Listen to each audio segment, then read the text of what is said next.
എല്ലാവർക്കും white zone ഫുട്ബോളിന്റെ മറ്റൊരു വീഡിയോയിലേക്ക് സ്വാഗതം. ഈ ഒരു വീഡിയോയിലൂടെ നമ്മൾ നോക്കാനായിട്ട് പോകുന്നത് കഴിഞ്ഞ ദിവസം കോപ്പ ഡെൽറ്റയില് ക്വാർട്ടർ ഫൈനൽസ് നടന്നിട്ടുണ്ടായിരുന്നു. ആ ഒരു മത്സരങ്ങൾ എന്ന് പറയുന്നത് കഴിഞ്ഞ ദിവസം നടന്നിട്ടുണ്ടായിരുന്നത് ജിറോണ VS മല്ലോർക്ക മത്സരം, അതുപോലെ തന്നെ ബാഴ്സലോണ VS അത്ലറ്റിക് ക്ലബ്ബ് മത്സരമായിട്ട് നടന്നിട്ടുണ്ടായിരുന്നത്. ഈ രണ്ട് മത്സരത്തിലും നമ്മൾ പ്രതീക്ഷിച്ച രണ്ട് ക്ലബ്ബുകളും തോറ്റിട്ടുണ്ട്. അതായത് ബാഴ്സലോണയും ജിറോണയും പരാജയപ്പെട്ടിട്ടുണ്ട്. അങ്ങനെ കടലിന്റെ ഈ ഒരു ക്വാർട്ടർ ഫൈനൽസ് കഴിയുമ്പോൾ രണ്ട് ബിഗ് ടീമുകൾ പുറത്തായിരിക്കുകയാണ്. അതായത് കുറച്ചെങ്കിലും സാധ്യത ഇപ്പോൾ ബാസിനൊക്കെ സംബന്ധിച്ച് ഒരു ട്രോഫി നേടണം, ഈ സീസണിൽ ട്രോഫി നേടണം, കുറച്ചെങ്കിലും പോസിബിലിറ്റി ഉള്ള ഒരു ട്രോഫി ആയിരുന്നു ഈ ഒരു കോപ്പ ഡെൽ റേ എന്ന് പറയുന്നത്. പക്ഷെ അതിൽ നിന്ന് അവർ ഔട്ടായിരിക്കുകയാണ്. ജിറോണക്കാണെന്നുണ്ടെങ്കിലും 3-2 ആ ഒരു തോൽവിക്ക് വഴങ്ങേണ്ടി വന്നു. ആദ്യം മല്ലോർക്കയാണ് ആ ഒരു മത്സരത്തിന് 3 ഗോളുകൾ അടിച്ചിട്ടുണ്ടായത്.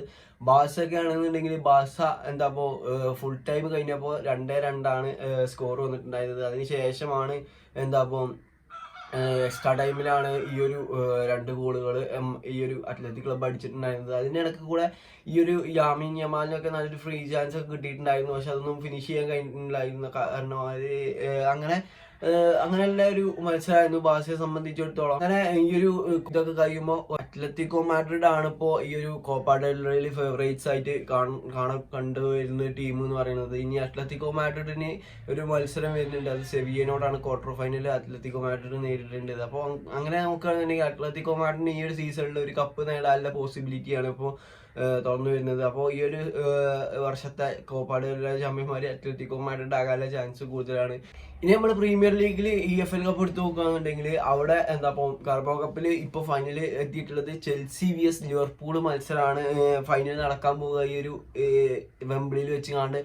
അപ്പോൾ ഇതിൽ ചെൽസി ഈ ഒരു 2 പാദ സെമി ഫൈനലിൽ വിജയിച്ചിട്ടുള്ളത് 6-2 എന്നുള്ള അഗ്രിഗേറ്റിലാണ് ഈ ഒരു ചെൽസി വിജയിച്ചിട്ടുണ്ടായിരുന്നത്. അപ്പോൾ ഈ ഒരു 6 ഗോളുകളും ചെൽസി അടിച്ചിട്ടുള്ളത് ഈ ഒരു കഴിഞ്ഞ മത്സരത്തിലാണ്. ചെൽസി ആ ഒരു 6 ഗോളുകളും സ്കോർ ചെയ്തിട്ടുണ്ടായിരുന്നത്. അങ്ങനെ 6-1 എന്നുള്ള സ്കോറിനാണ് ഈ ഒരു സെക്കൻഡ് പാദ സെമി ഫൈനൽ മത്സരം ചെൽസി വിജയിച്ചിട്ടുണ്ടായിരുന്നത്.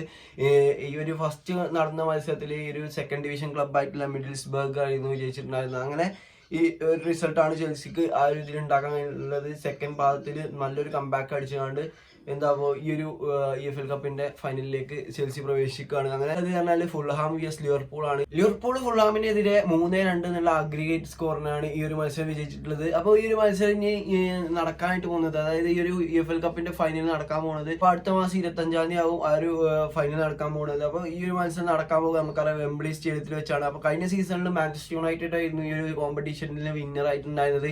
ഈ ഒരു സീസണിൽ നിങ്ങളുടെ അഭിപ്രായത്തിൽ ചെൽസി ആണോ ലിവർപൂൾ ആണോ എന്നുള്ളത് തീർച്ചയായിട്ടും ഒന്ന് കമന്റ് ചെയ്യുക. അപ്പോൾ അതിൻ്റെ ഒരു ഇതിൽ ലിവർപൂൾ ആകാനാണ് ചാൻസ് കൂടുതൽ. ഈ ട്രോഫിയോട് കൂടി ലിവർപൂൾ ഈ ഒരു അവരുടെ നല്ലൊരു സീസണാണ് നടന്നുകൊണ്ടിരിക്കുന്നത് ലിവർപൂളിനെ സംബന്ധിച്ചിടത്തോളം. അങ്ങനെ ഈ ഒരു സീസണിൽ അവരുടെ ആദ്യത്തെ കപ്പ് വിൻ ചെയ്യാൻ ലിവർപൂളിന് സാധിക്കുന്നതാണ് എനിക്ക് തോന്നുന്നത്. അപ്പോൾ ഈ ഒരു വീഡിയോ ഇത്രേ ഉള്ളൂ. ഈ ഒരു വീഡിയോ നിങ്ങൾക്ക് ഇഷ്ടപ്പെടാന്നുണ്ടെങ്കിൽ തീർച്ചയായിട്ടും കൂടെ നിൽക്കുക.